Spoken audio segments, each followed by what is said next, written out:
All right, well, what is going on, you guys? It's just truly the Ryo Sakurai here. Well, Master Ryo Sakurai here.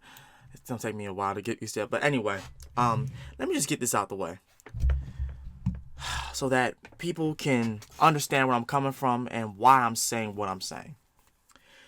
When I began doing this reaction series to the SCP Foundation, I was mainly just interested in the lore and the mysteries that people came up with collectively, because that's what these SPCs are. It's just a bunch of fictional stories from different people over the course of a few years. That's been happening, and it's gotten a big following. And how I came across it was watching another reactor um do videos on these, and I was getting interested in it. Now, mind you, I'm not into horror. I'm not into like creepy creep horror like science fiction stuff. I've never been in, but this piqued my interest. So when I did it, I wasn't trying to steal other people's work. I wasn't trying to steal other people's stories. I mainly was just doing what reactors do: watch it, give critique on it, let you know how I feel about it, and at the end, ask how y'all will feel about it in the comments down below. And I've been doing that this entire time. But of course, somebody just has to have a problem with why I'm what I'm saying and why I'm saying what I'm saying and whatnot, and will and claim that I stole somebody else's work, even though I literally tell you all to watch the original video and support the channel that posts this stuff. And I'm not even sure who the actual person. I forget what the person is that said it. I forget what he's supposed to be said about the person who originally created the last story. And I think it was mainly about uh, uh, I forget what SPC it was, but it was one of them. But he got upset. No, I think it was about the deer. Yeah, the deer and whatnot. Listen, don't get upset over what I say. Don't get upset about the videos that I make. Okay, I am just but one person on this big channel.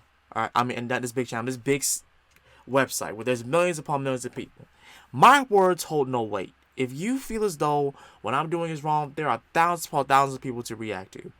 And if you want to support the original video so much, like I said, go watch the original video. Go watch it. I literally tell it to you in the beginning of the video every single time. Every single time. And to tell you to go support this person. I say that every single time. I don't know what is different. Did I change it? Did I might have forget to do something? I might have, and I apologize. But if not, just chill out. Just chill out. Anyway, this particular one is going to be about exploring the SPC Foundation, SPC 106, the Old Man. I saw one reactor in particular that did this, and he pretty much just like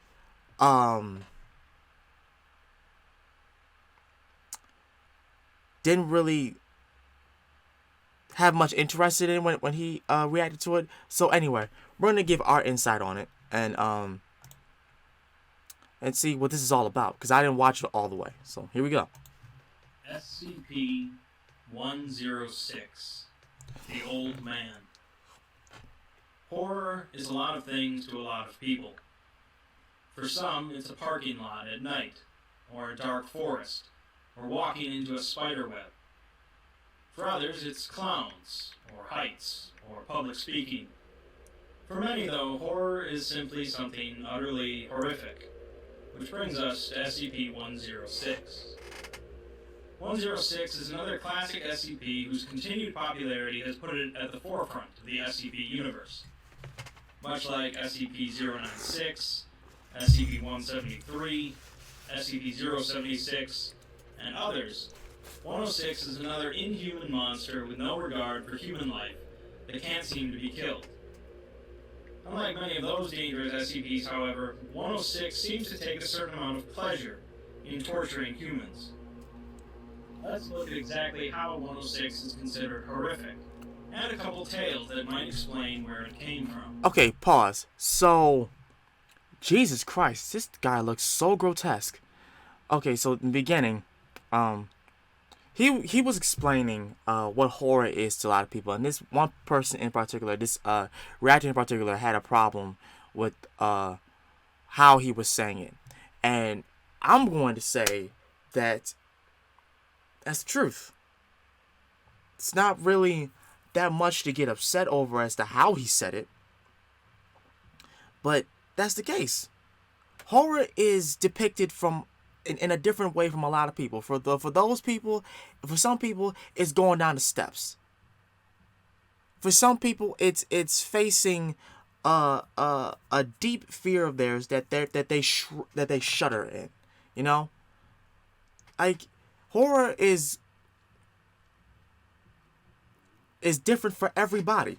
Hold on.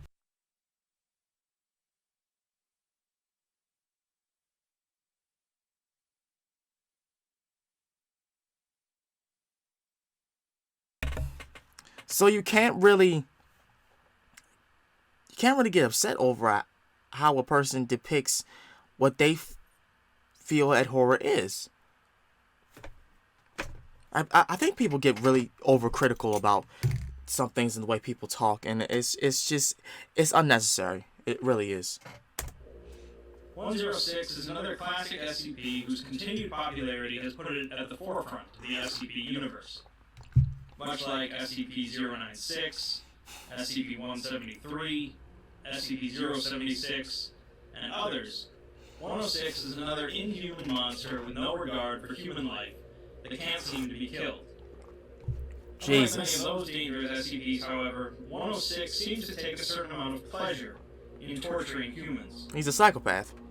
It's a psychopath. Exactly how 106 is considered horrific, and a couple tales that might explain where it came from. SCP-106 is a humanoid resembling an elderly male undergoing advanced decomposition. It can scale any vertical surface and hang there indefinitely while waiting for prey. It is not exceptionally agile, so it relies more on ambush tactics, capable of staying motionless for days if necessary. One of 106's main anomalous properties is its ability to corrode all solid matter it touches, from plant matter to metal, and especially to living tissue.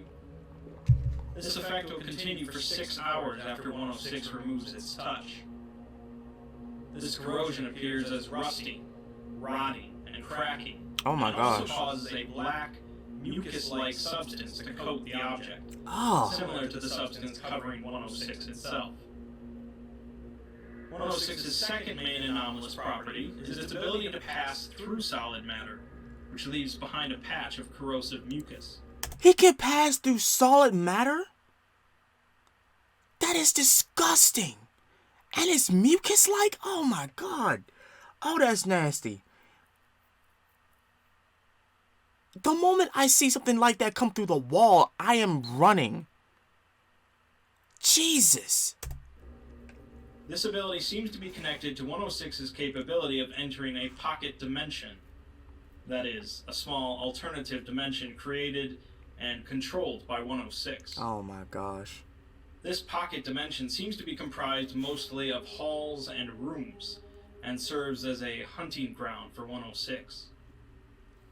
106 can enter this pocket dimension by traveling into any surface, and can return from the dimension from any surface connected to the entry point, such as entering a wall and coming out the ceiling, or entering an interior wall and coming out the exterior.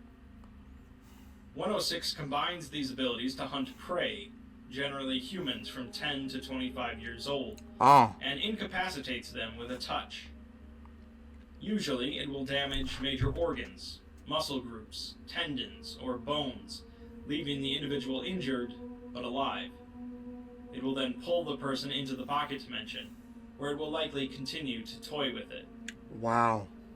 As you can imagine, containment of 106 is a little tricky, as it can corrode anything it touches and walk through walls. It has been found that for some reason it has an aversion to lead, leading to the use of lead-lined steel in its containment unit. This containment unit is then surrounded by 40 layers of more lead-lined steel, each spaced apart from one another, and the entire thing is suspended off the ground. The secondary containment area consists of 16 spherical cells filled with different liquids and a randomized assembly of surfaces and supports. It seems that 106 becomes confused when faced with complex and/or random assemblies of structures. Okay. Additionally, the secondary containment area is fitted with light systems capable of automatically flooding the area in extremely bright light, which 106 also has an aversion to. Although these measures don't completely contain 106, they have worked to cut down on the overall number of containment breaches. The entire containment area is under constant 24-hour human surveillance, and any corrosion effect seen within 200 meters of 106's containment cell is cause for alarm. 106 does tend to break containment fairly often, however, occasionally lying in feigned dormancy for months at a time to lull staff into assumed security. After breaching containment, 106 will cause large amounts of corrosive damage to Foundation property and abduct as many people as possible back to its pocket dimension. Upon a breach, Foundation staff will repair the containment area as quickly as possible, and then bring in a human in the 10 to 25 age bracket. Typically... Why 10 to 25? Why specifically that age?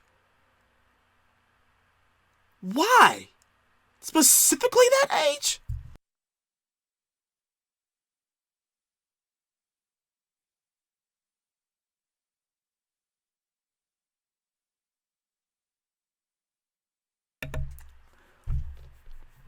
What's the purpose for that age bracket? Why?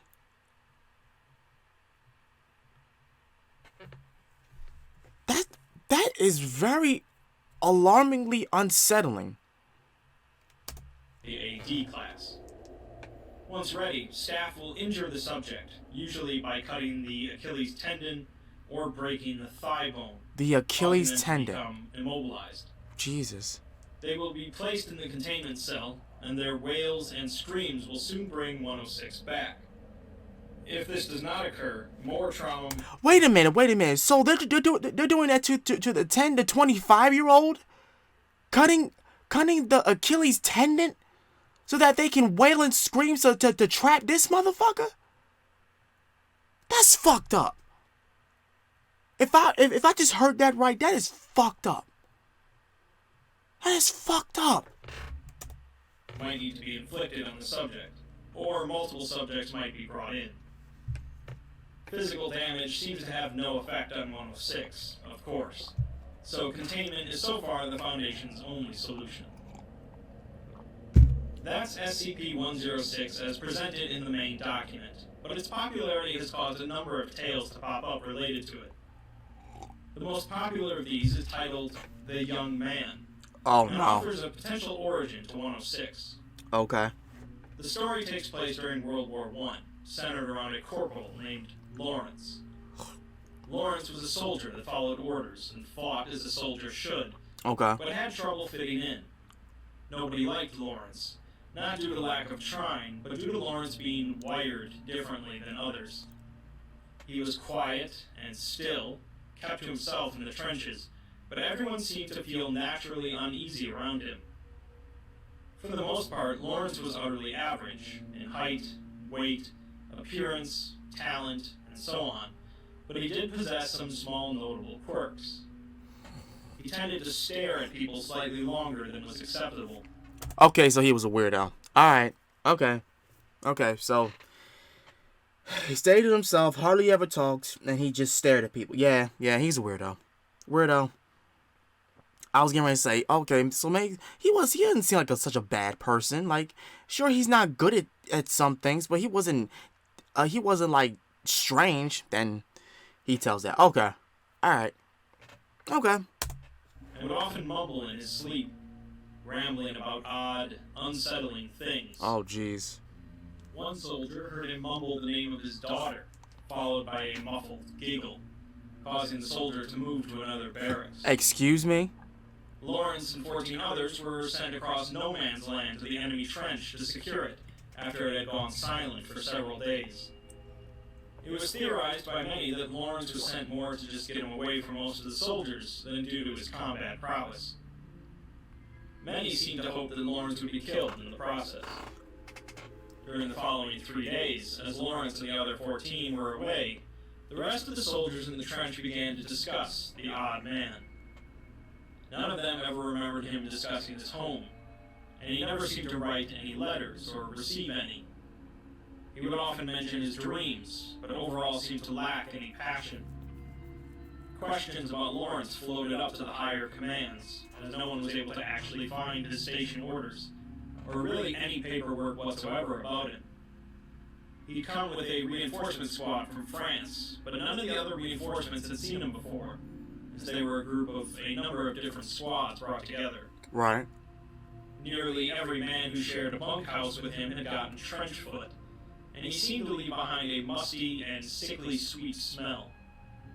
Whispers began to spread of Corporal Lawrence being a curse. Regardless, Lawrence and the other soldiers crossed no man's land and made it to the German trench, only to discover it empty and silent. The trench was completely devoid of life. Even insects and rodents were absent.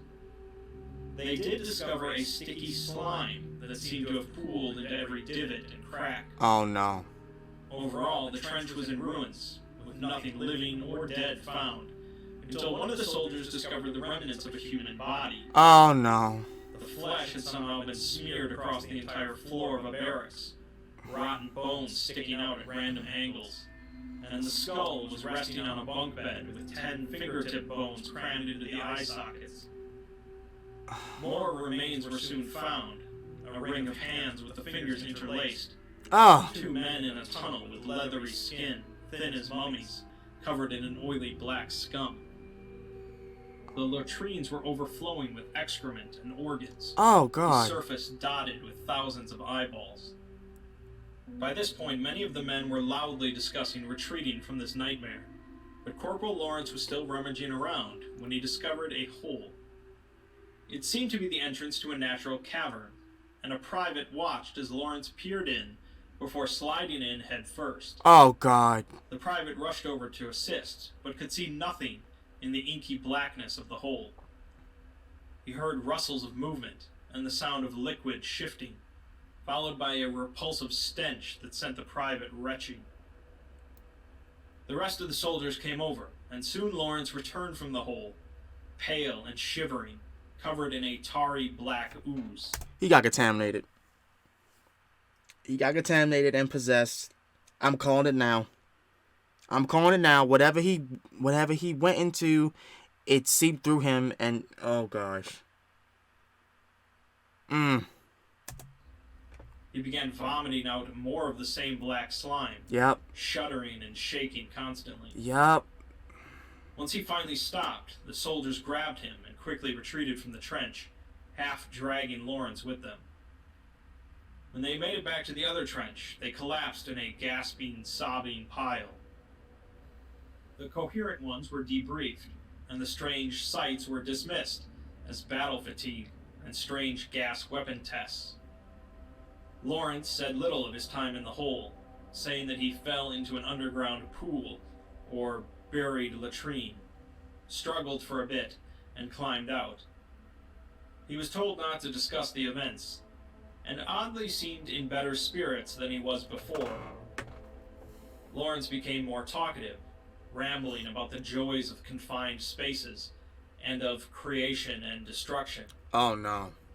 A constant smile spread across his face, Oh no. and the other soldiers wished for the old Corporal Lawrence to come back. I bet they did. One private told a friend that he had awoken one night to find Lawrence standing over him, his eyes gleaming. He went from weird to unsettling creepy.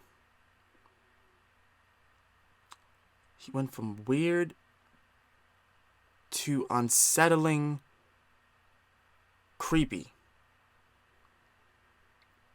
All because he messed up going into that trench. Jesus. They found the private the next day, caught in some barbed wire. His intestines spread around him in every direction. What? A few days later, a wasting sickness came upon the soldiers in the trench, eating their flesh like acid, and causing it to become oozing and blackened. Oh, they all got contaminated. Many died from the sickness, and Lawrence was sent to a hospital, although he was later transferred to a mental ward after assaulting a nurse, resulting in her losing 3 fingers and the vision in her right eye. What? Lawrence would quietly rant to other patients about endless halls, pursuits in the dark, and flesh laid out like pages in a book. Yep. His behavior became increasingly unstable and unsettling, and would occasionally vanish entirely from the ward, only to return several hours later with no explanation. The strange wasting sickness that consumed his trench followed him wherever he went. Yep. And although numerous attempts were made to transfer Lawrence, no paperwork could ever be found about the man. One November night, however, Lawrence and 18 men disappeared between a 5-minute nurse rotation. The room reeked of rust, oil, mold, and sweet rot, with thick swaths of black ooze covering the floor, beds, and walls. A spiral of human teeth was found under a bed, with the total number accounting for every missing person except one. Lawrence. The corporal was never seen again after that, nor were the other patients, and the incident was forgotten amidst the countless horrors of war. Stories emerged, however, of strange deaths, disappearing men later found broken and twisted, and of a strange dark figure stalking the towns of Europe. Oh, God. So, that's one possible explanation for where 106 came from. And even though part of the appeal of the SCP universe is the inherent mystery of the anomalies, some may appreciate a backstory. Even within this backstory, though, there are still some questions to be had, as it doesn't completely answer what happened to Corporal Lawrence. Was it some sort of singular alien entity that took over Lawrence and made him into 106? Or was it simply exposure to an unknown substance? And there could be potentially numerous 106s in existence. Like everything else, feel free to ignore this, or any other tale about 106, if it doesn't suit your fancy. Another potential explanation for 106 comes from the tale Until Death. Okay. I won't go into as much detail about this one, and really this tale is only effective if you're already familiar with SCP-3001, Right. Red Reality. The tale focuses on an older female researcher working late at night, alone in a Foundation facility. She hears a noise in the corner of the room and gets up to inspect it, when suddenly the lights go out, leaving her in darkness. She turns on her phone's flashlight and looks back at her desk to find a bloody human kidney resting on her papers. Why? The noise she heard becomes thicker somehow, and she sees a black smear across a wall, the paint and plaster corroding away. She walked towards the wall, and a hand shot out and grabbed her arm, Like an idiot. with the black slime melting through her lab coat. SCP-106 emerges from the wall, decrepit and rotten, and begins walking towards her, grinning. Black foulness dripped off of him, and the researcher ran out of the lab towards the night guard. As she met up with him, 106 came into sight, still following her. The guard fired 3 shots at 106, causing it to stop and fall to the ground, sinking through the floor. It's revealed that this is the first ever sighting of 106, and they have no idea what they've just witnessed. Wow. 106 appeared through the ceiling above the guard, dripping acid on his face, and proceeded to messily kill the man. The researcher had twisted her ankle and slowly limped away into the guard station. As she entered, however, she fell into the melting floor, Oh, her no. skin burning away due to the black ooze. She fully descended into the blackness, and she stopped feeling any pain. She was in a room she didn't recognize, and saw a dilapidated hallway in front of her. realizing that she was in some sort of alternate dimension. Optimistic that she could find a way out, she limped around, eventually opening a door and walking into her old apartment. Since this building had apparently been torn down 20 years ago, she was quite confused.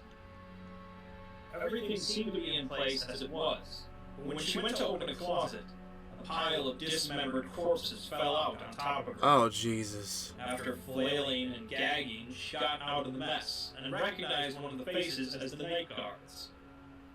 106 emerged from the back of the closet, and she began running again, now realizing that this was some sort of twisted version of the facility she worked in.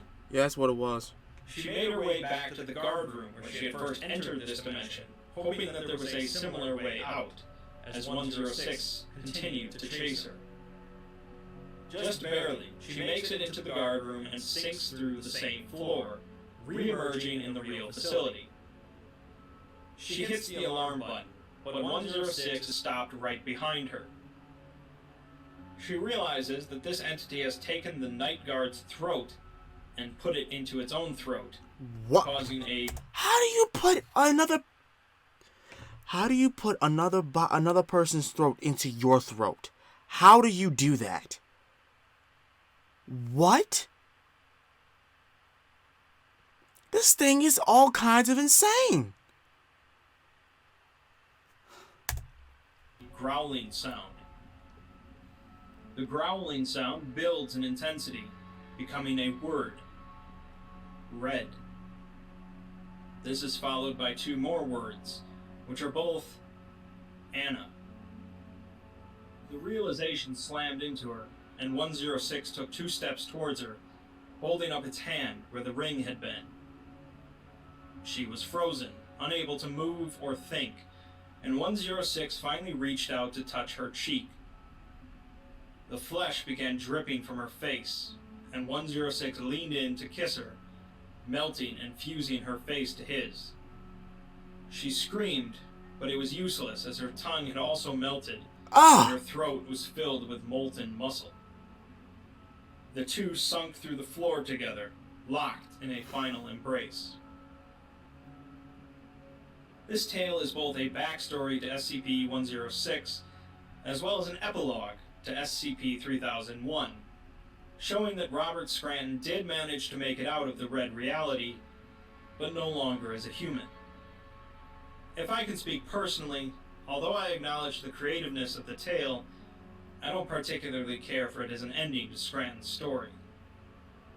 There are plenty that disagree with me, of course, and it's a popular alternative backstory for 106.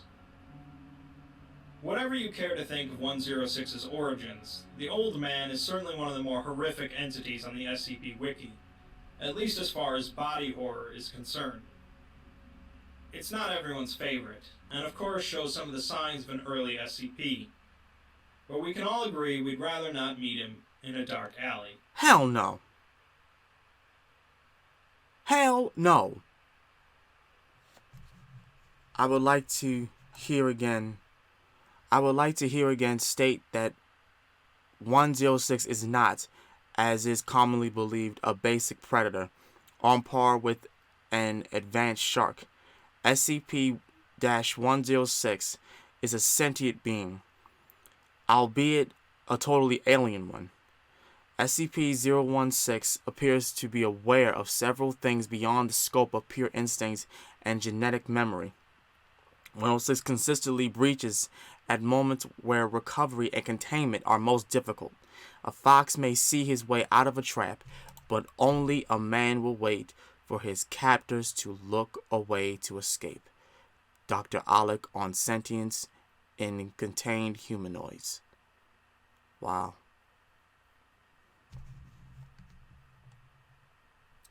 Yeah, that's definitely something. That definitely is something. I need to find the video about that other SPC that he was talking about, that this may be the epilogue to. No, not this. That this may be the epilogue to that. Like I need to find that. I think he said 3,000 something. I don't know. I have to go back a little bit and just and catch that. But yeah, let me know what y'all think about this. This was one of the eeriest SPCs, and I do not intend to interact with this motherfucker at any time soon, whether dream world or whatever. Hell no. No. This has been Master of Sakurai. I'm out of here. Peace.